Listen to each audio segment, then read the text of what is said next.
दोस्तों आज के इस वीडियो में हम बात करेंगे आपका जो टीडीएस कट गया है, जो आपका टैक्स कट गया है, आईटीआर फाइल करके उसको वापस रिफंड कैसे लेते हैं, उसका पूरा प्रोसेस जानेंगे। यानी कि आईटीआर फाइल करने का प्रोसेस जानेंगे, उसमें साथ ही साथ आपको बताएंगे रिफंड कैसे क्लेम किया जाता है। सैलरी के अलावा बाकी जो टीडीएस होता है उसकी बात करेंगे केवल इस वीडियो में। सैलरी का वीडियो आपको दूसरा मिल जाएगा हमारे चैनल पे, आप उस वीडियो को देख सकते हैं। बिजनेस से रिलेटेड हमारा आप देख सकते हैं ये केस, यहाँ पर फॉर्म 26 एएस आपको ओपन करना है। जितना भी आपका टीडीएस है वो दिख जाएगा। जैसा कि आप सेक्शन देख सकते हैं 194 सी कॉन्ट्रैक्ट रिलेटेड जो है टीडीएस है वो है, पूरा का पूरा वही है, उसके अलावा कोई भी टीडीएस नहीं है। फॉर्म 26 एएस में आपको डिटेल मिल जाएगी। तो इसको कैसे रिफंड लेना है इसकी बात इस वीडियो में करेंगे। 194 सी को अपन को बिजनेस इनकम दिखाना होता है और उससे रिलेटेड ही आपको वो बनाना पड़ता है। कंप्लायंस पोर्टल यहाँ पर आप देखेंगे एआईएस के अंदर बिजनेस रिसिप्ट आपको देखने को मिल जाएगी। 4 अलग अलग कंपनियों से पैसा मिला है, इन सब ने टीडीएस काटा है 10% के रेट से या फिर 1% के रेट से, वो डिपेंड करता है। सी है तो 1% ही ज़्यादातर काटा जाता है। एसएफटी में आप देख सकते हैं यहाँ पर कोई डिटेल सेविंग अकाउंट का इंटरेस्ट है तो अपने को ये भी रिपोर्ट करना है। डिमांड एंड रिफंड में आप देखेंगे तो पिछले साल जो है वो 18,320 रुपये का रिफंड आया था, लेकिन हमने जो अप्लाई करा था वो रिफंड था 18,230 रुपये का, यानी कि 90 रुपये जो है वो एक्स्ट्रा रिफंड आया। वो किस बात का आया? इंटरेस्ट मिला है रिफंड के ऊपर भी, तो इसको भी अपन को रिपोर्ट करना है। तो ये सारी चीज़ें अपन को आईटीआर में रिपोर्ट करनी है। आइए जानते हैं कैसे आपको करना है। लॉगिन कर लेना है, ईयर सेलेक्ट करना है 25-26, ऑनलाइन अपन करेंगे आईटीआर 4 के अंदर। 194 सी वाला जो टीडीएस है आईटीआर 4 में अपन दिखा के रिफंड क्लेम करेंगे। Start new filing, individual, continue पे क्लिक कर देते हैं। आईटीआर फॉर्म सेलेक्ट करना है, 4 अपन सेलेक्ट करेंगे, proceed with, okay, let's get started पे क्लिक करना है। Taxable income is more than basic exemption limit, तो इसको आपको सेलेक्ट कर लेना है, या फिर आप नीचे वाला ऑप्शन अदर भी सेलेक्ट कर सकते हैं। तो अपन इसको पड़ा रहने देते हैं, ओके करेंगे। यहाँ पर आपकी पर्सनल इन्फॉर्मेशन आ जाएगी। सबसे पहले आपको इसको ओपन करना है, प्रोफाइल में अपनी डिटेल देख लेनी है। मैं इसको ब्लर कर देता हूँ। यहाँ पर नेचर ऑफ एम्प्लॉयमेंट में आपको अदर्स वाला ऑप्शन सेलेक्ट कर लेना है। अगर आप एक सैलरीड पर्सन है तो आप वो ऑप्शन सेलेक्ट कर सकते हैं कहाँ पे आप काम करते हैं, लेकिन अपन बिजनेस का बता रहे हैं तो अदर्स वाला सेलेक्ट करेंगे। पहला ऑप्शन टिक रहने दे। इसके बाद में क्या आपने पिछले साल ओल्ड टैक्स रिजिम में फाइल की थी आईटीआर, यानी कि आपने ऑप्ट आउट किया था, न्यू से नहीं किया, तो अपने को न्यू ही रखना है, नो कर देंगे। आपको भी नो कर देना है अगर आपने पिछले साल न्यू में ही फाइल किया था और इस साल आपको ओल्ड में जाना है, नहीं जाना, तो हमें यहाँ पर भी नो कर देना है। ये दोनों ऑप्शन में नो करने के बाद में बैंक डिटेल आपको देख लेनी है, आपका बैंक होना चाहिए यहाँ पे डला हुआ, कंफर्म कर देंगे। ये हो गया पर्सनल इन्फॉर्मेशन वाला ऑप्शन कंप्लीट। इसके बाद में ग्रोस टोटल इनकम, ये दूसरा वाला ऑप्शन है, इस पे अपने को जाना है। यहाँ पर जैसा कि आपको बताया 194 सी वाली जितनी भी डिटेल थी ना वो आपको यहाँ पर बिजनेस एंड प्रोफेशन में दिखानी पड़ेगी। तो यहाँ पे आपको एडिट वाले ऑप्शन पे क्लिक करना है। यहाँ पे आपको 44 एडी के अंदर अपना बिजनेस दिखाना है। अगर आपका 194 सी के अंदर कोई टीडीएस कट हुआ है तो यहाँ पर आइएगा, ऐड अनदर का आपको ऑप्शन मिल जाएगा, इस पर आपको क्लिक करना है। यहाँ पे आपको अपने बिजनेस का नाम डालना है, तो अपन यहाँ पे अपने बिजनेस का नाम डाल देते हैं। ये अपन ने डाल दिया। बिजनेस कोड आपको सेलेक्ट कर लेना है। यहाँ पे बिजनेस का नाम डाल दिया, यहाँ पे बिजनेस कोड डाल दिया, इसको डाल के आपको सेव कर लेना है। आपका बिजनेस जिस भी कैटेगरी का है वो आपको सेलेक्ट कर लेना है। ये सेव करने के बाद में आपका बिजनेस ऐड हो चुका है। अब इसके अंदर अपने को वो सारी डिटेल डालनी है जो अपनी फॉर्म 26 एएस और एआईएस के अंदर आ रही थी बिजनेस से रिलेटेड। जहाँ पे आपका टीडीएस कट हुआ है, जितना आपको पेमेंट रिसीव हुआ है, वो सब आपको डालना पड़ेगा। ये आप देख सकते हैं फॉर्म एआईएस के अंदर अपनी बिजनेस रिसिप्ट में टोटल अमाउंट दिखा रहा है, जहाँ जहाँ पे जो रिपोर्ट हुई है केवल एआईएस में। इसके अलावा कुछ ऐसी ट्रांजैक्शन भी हो सकती है जो बिजनेस एआईएस में रिपोर्ट ना हुआ हो। कोई छोटी मोटी कंपनी को आपने कोई छोटा मोटा ट्रांजैक्शन किया हो जहाँ पे टीडीएस नहीं कट हुआ हो, वो रिपोर्ट नहीं होता है। कोई 15-20 हज़ार रुपये के अंदर की ट्रांजैक्शन होती है, हर बार ट्रांजैक्शन रिपोर्ट नहीं होती जब तक उस पर टीडीएस नहीं कटता है। तो वो वाली ट्रांजैक्शन भी हो सकती है कुछ, तो उनको भी आपको कंसिडर करना है। ऐसा नहीं केवल आपने यहाँ से फिगर उठा लिया, वैसे यहाँ से उठाएंगे वैसे कोई दिक्कत नहीं है, लेकिन बैंक स्टेटमेंट में अगर आपका कभी असेसमेंट ओपन होता है तो वो मिसमैच आ सकता है। तो आपको टोटल अमाउंट दिखाना है जितनी आपकी बिजनेस रिसिप्ट है। तो अपन यहाँ पे अपनी बिजनेस रिसिप्ट दिखा देते हैं। अपनी टोटल जो है वो 18 लाख रुपए की अपनी बिजनेस रिसिप्ट हो जाती है। कैश में कोई है नहीं है हमारे केस में, अगर आपके केस में है तो उसको डालिएगा। और यहाँ पे प्रॉफिट आपको दिखाना है कितना होता है, कम से कम 6%, या फिर आप एक्चुअल प्रॉफिट दिखा सकते हैं। तो यहाँ पे अपन अपना एक्चुअल प्रॉफिट दिखा देते हैं जो कि 4,84,000 रुपये हुआ था। इसको यहाँ पर आपको सेव कर लेना है। ये हो गया कंप्लीट। बस आपको यहाँ पर इनकम दिखानी थी, पहला पॉइंट। इसके बाद में दूसरा पॉइंट क्या है, आपको टीडीएस की डिटेल दिखानी कंपलसरी है। आइए अब टीडीएस वाले पॉइंट पे चलते हैं। ये देखिए बिजनेस की इनकम हो गई 484। इसके अलावा 2 इनकम और बताई थी आपको अदर सोर्सेस में डालनी है, वो क्या क्या थी।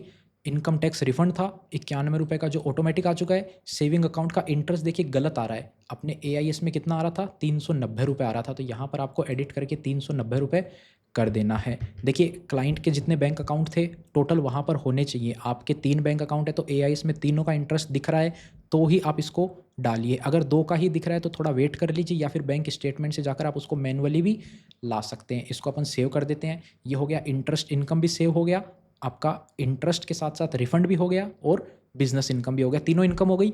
अब टीडीएस की डिटेल और डालनी बाकी है केवल। ये देखिए ग्रोस टोटल इनकम में आपकी टोटल इनकम आ गई जितनी अपन ने डाली थी। अब अपने को कहाँ पे डालना है, टैक्सेस पेड वाला ऑप्शन है ना, यहाँ पे आप देखिए दिख रहा है अमाउंट टीडीएस वाला जितना टोटल है या नहीं है, ये अपन को चेक करना पड़ेगा। मैनुअल जाके आपको एक एक एंट्री मिलानी है, उससे फॉर्म 26 एएस वाले टीडीएस से मिलानी है, उसके बाद ही आगे करिएगा। और बाकी ये जो 3 ऑप्शन है ना, इनमें अपने को कुछ भी नहीं करना है। तो इसको अपन ओपन करके कंटिन्यू करते हैं जल्दी से फटाफट। देखिए ओपन करना है, कन्फर्म कर देना है, कुछ भी इसमें नहीं डालना है, बस ओपन करना है, कन्फर्म कर देना है, ओपन करना है, कन्फर्म कर देना है। हो गया कन्फर्म।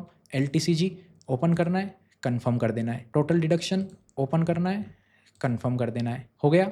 इसके बाद में टैक्सेस पेड वाले ऑप्शन में आ जाते हैं। यहाँ पर आइए, अब देखिए सैलरी से रिलेटेड है तो वो यहाँ पर आएगा, अपना सैलरी वाला नहीं है, अपना 194C है अदर देन सैलरी, तो इसमें आएंगे। अब देखिए यहाँ पर 4 एंट्री दिख रही है, फॉर्म 26 एस में भी आप देखेंगे 1 2 3 4 कंपनी का है। तो अब अपन को ये चारों मैच करना पड़ेगा, एक एक को आपको ओपन भी करना पड़ सकता है। क्यों, यहाँ पर देखिए हेड ऑफ इनकम सब में लिखा हुआ है हेड ऑफ इनकम, तो अपने को इसको ओपन नहीं करना है। कई बार क्या होता है हेड ऑफ इनकम यहाँ पे लिखा हुआ नहीं होता है, तो आपको सेलेक्ट करना होता है मैनुअल जाके, income from business and profession. कैसे सेलेक्ट करना होता है, इसको टिक करके ओपन करना है, एक को एडिट करेंगे तो यहाँ पर आप देखिए इधर आपको अमाउंट देख लेना है, इधर हेड ऑफ इनकम का ऑप्शन है, यहाँ से आपको मैनुअल सेलेक्ट करना होगा। अगर नहीं लिखा हुआ है, लिखा हुआ है तो आप सीधा कंटिन्यू कर सकते हैं। अब आपको अमाउंट मैच कर लेनी है एक बार सारी की सारी, जो आपका फॉर्म 26 एएस में है वो ही यहाँ पर आया है ना। अब देखिए मैं मैच कर लेता हूँ एक बार। 96,000 है फर्स्ट, तो यहाँ पर देखिए 96,000 वाला ये बराबर है एक, दूसरा है 895 भी बराबर है, तीसरा है 30,000 ये भी बराबर है, चौथा है 1,30,000 ये भी बराबर है। तो चारों एकदम सही सही फिगर आ गए हैं। तो अब अपन को कुछ भी अलग सीधा नहीं करना है। 11,513 अपना टीडीएस है, ये पूरा का पूरा अपना रिफंड क्लेम हो जाएगा। आपको कन्फर्म पे क्लिक कर देना है। पूरा रिफंड क्लेम क्यों होगा, क्योंकि अपनी जो टोटल इनकम है वो 7 लाख से नीचे ही है। 7 लाख से ऊपर होती अगर अपनी इनकम, मान लीजिए अपनी इनकम होती 7,05,000, तो उसमें से 5,000 तो अपना टैक्स कट जाता, 11,000 में से 5,000 काट के बाकी जो 6,000 के आसपास है वो आपको रिफंड मिल जाता। ये देख सकते हैं टैक्स पेड वाला ऑप्शन भी टिक हो चुका है। इसके बाद में टैक्स लाइबिलिटी वाला ऑप्शन है, यहाँ पे आना है। अब आप देखेंगे अपनी टैक्स लाइबिलिटी बनती है 9,224 रुपये, लेकिन 87A की अपन को रिबेट मिल जाती है, जो कि 7 लाख रुपए तक इनकम आपकी टैक्स फ्री होती है। तो आपको कन्फर्म पे क्लिक कर देना है। और अब आप देख सकते हैं प्रोसीड टू वेरिफिकेशन, यहाँ पर आप क्लिक करेंगे तो देखेंगे you are eligible for refund of 11,510 रुपये, यानी आपको इतना रिफंड मिलेगा, आपके बैंक अकाउंट में ही आएगा, कोई दूसरे बैंक अकाउंट में ये पैसा नहीं आ सकता है। प्रीव्यू एंड सबमिट रिटर्न पे क्लिक करेंगे। यहाँ पर देखिए प्रीव्यू एंड सबमिट रिटर्न में यहाँ पे टिक करना है, इधर आपको सेल्फ डाल देना है, इधर आपको अपनी प्लेस डाल देनी है। ये डाल दिया अपन ने, ये हो गया कंप्लीट। प्रोसीड टू वैलिडेशन पे क्लिक करना है। अब देखिए यहाँ पर कुछ एरर होते हैं, तो वो एरर आ गए। टाउन सिटी में कुछ देखिए एरर है। देखिए एरर क्यों आ रहा था, क्योंकि यहाँ पर देखिए जहाँ जहाँ स्टार लगा हुआ होता है ना, वो चीज़ कंपलसरी है। यहाँ पर स्टार लगा हुआ है लेकिन टाउन सिटी में कुछ भी नहीं लिखा हुआ, तो आपको इसको डालना कंपलसरी है। पिन कोड भी डालना कंपलसरी है, तो अपन यहाँ पे पिन कोड भी डाल देते हैं। ये आ गया, पिन कोड भी हो गया कंप्लीट। पर्सनल इन्फॉर्मेशन है तो इसको थोड़ा सा हम ब्लर रख रहे हैं, बाकी इसको सेव कर देना है। ये हो गया सेव। अब आपको इसको कन्फर्म कर देना है। जैसा कि आप फिर से देखेंगे प्रोसीड टू वेरिफिकेशन, सेम वही है, 11,510 का रिफंड है।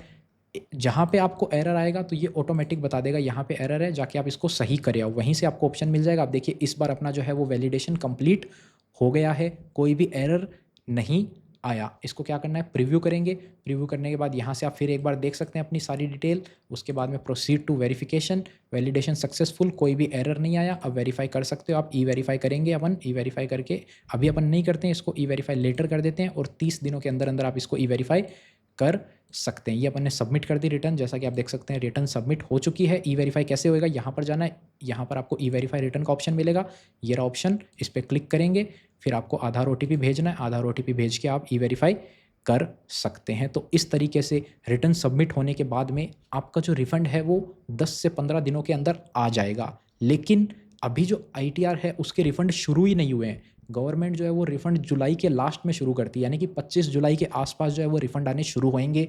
हो सकता है पहले भी शुरू कर दे, लास्ट टाइम के एक्सपीरियंस से बता रहा हूँ, पिछले 3-4 सालों के एक्सपीरियंस से। बाकी ऐसा कोई फिक्स डेट नहीं है कि इस डेट के बाद ही आएंगे। आईटीआर 1 और आईटीआर 4 अगर आप फाइल करते हैं ना, तो उसका रिफंड अभी, यानी आप जून जुलाई के अंदर फाइल करेंगे तो आपका रिफंड जो है वो 31 जुलाई के आसपास आ जाएगा। उसके बाद में आप अगस्त सितंबर में फाइल करते हैं ना अपनी आईटीआर, उनका जो रिफंड है ना, वो रिफंड इंस्टेंट आता है 2 से 3 दिनों के अंदर। अगस्त, सितंबर, अक्टूबर, नवंबर, दिसंबर के आसपास आप रिटर्न फाइल करेंगे ना, तो एक-एक दिनों के अंदर रिफंड आता है आईटीआर 1 और आईटीआर 4 का। हाँ, मई और जून, जुलाई में आप आईटीआर फाइल करते हैं, उसका रिफंड आप मान के चलिए 31 जुलाई तक ही आएगा। जून में तो बहुत ही कम चांस है कि आपका रिफंड आए, 15 जुलाई तक भी बहुत कम चांस है। 15 जुलाई के बाद में हाँ, हो सकता है आपके रिफंड आना शुरू हो जाए, क्योंकि गवर्नमेंट रिफंड इशू ही नहीं करती है। जो आप निल आईटीआर फाइल करेंगे ना, उसको तो गवर्नमेंट प्रोसेस कर देगी, लेकिन आप जो रिफंड वाली आईटीआर फाइल करेंगे ना, उसको प्रोसेस ही नहीं किया जाता है। उसको प्रोसेस में ही अटका दिया जाता है, क्योंकि प्रोसेस कर दी जाती है एक बार रिटर्न, तो फिर 7 दिनों के अंदर रिफंड देना होता है। तो गवर्नमेंट उसको प्रोसेस ही नहीं करती, वहीं पे अटका के छोड़ देती है।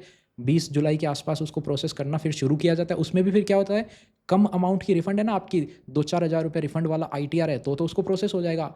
1-1.5 लाख रुपए वाला रिफंड है, तो उसको फिर जल्दी से प्रोसेस नहीं किया जाता है। इस वीडियो में इतना ही था, उम्मीद करते हैं। लेकिन आपने एक बार आईटीआर फाइल कर दी ना, तो आप मान के चलिए 31 दिसंबर से पहले आपका बिना किसी टेंशन के रिफंड आराम से बैंक में आ जाएगा। इस वीडियो में इतना ही, उम्मीद करते हैं आपको वीडियो पसंद आई होगी। हमारे थ्रू अपनी आईटीआर फाइल करवानी है तो लिंक आपको वीडियो के डिस्क्रिप्शन में या फिर स्क्रीन पे नंबर दिख रहा होगा, यहाँ पे कांटेक्ट कर सकते हैं और आप अपनी सर्विस हमारी ले सकते हैं। मिलते हैं आपसे फिर किसी नए और इंटरेस्टिंग वीडियो में।